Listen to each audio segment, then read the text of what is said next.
Hi all, Ash here, and the journey in Japan continues.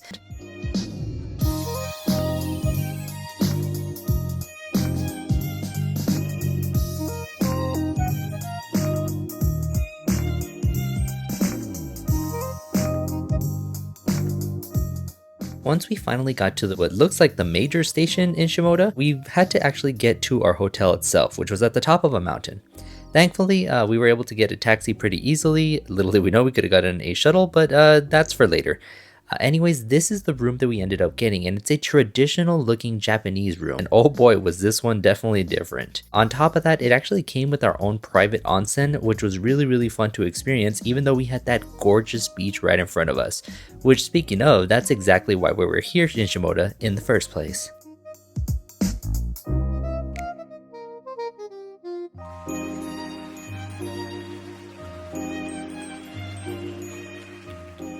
After getting settled in, it was now time to experience the thing that we wanted to the most, the beach. So we got all dressed up, got ready to go, and headed on down there.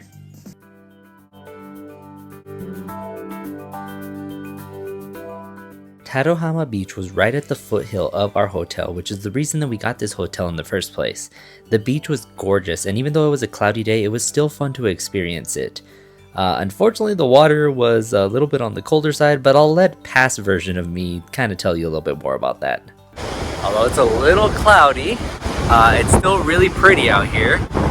The water is a little bit cold, but I'm still gonna get in regardless. Alright, so that's the next thing I'm gonna go do. I'm gonna go jump in now. Let's see how bad it is. So it was too cold. I didn't get completely in. I got like halfway through and then no. But it's pretty though, and it was nice getting in the water for a little bit at least.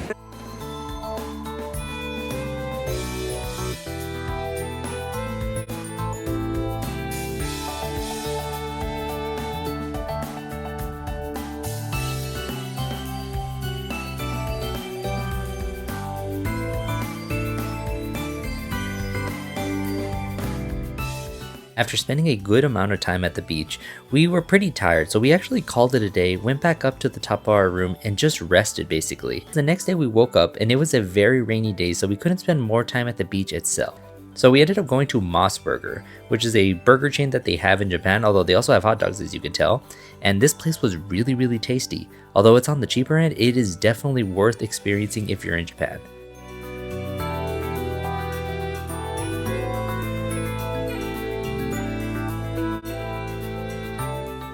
With our bellies full, it was now time to go to our main attraction, the Shimoda Floating Aquarium.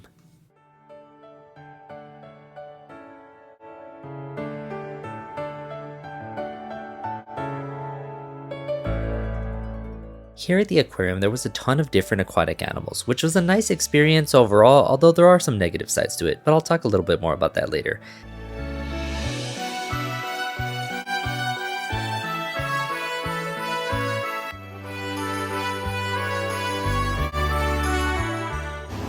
Sneaking around. Oh, look at you over there.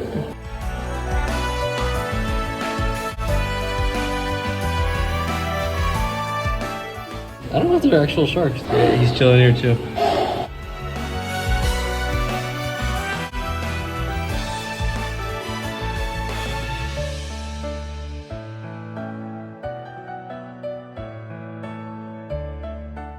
They're just chilling in the cold room.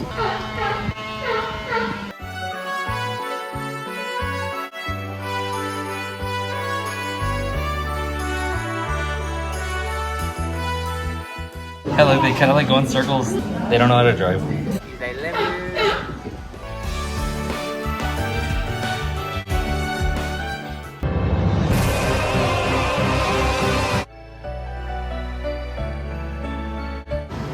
They're just sticking out of the ground. They're like the Pokémon Wiglet.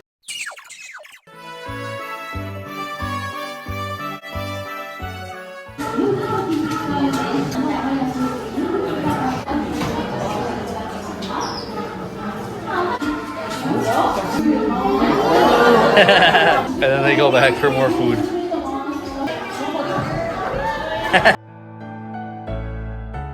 For the most part, we liked the aquarium, but there was a bit of a negative side to it, It seemed like some of the animals were a little bit cramped up where they were, like the turtle in the beginning, and then also the penguins in that small little room. I mean, it looks like they're still treating them pretty good, but it just kind of left a little bit of a weird taste in our mouth.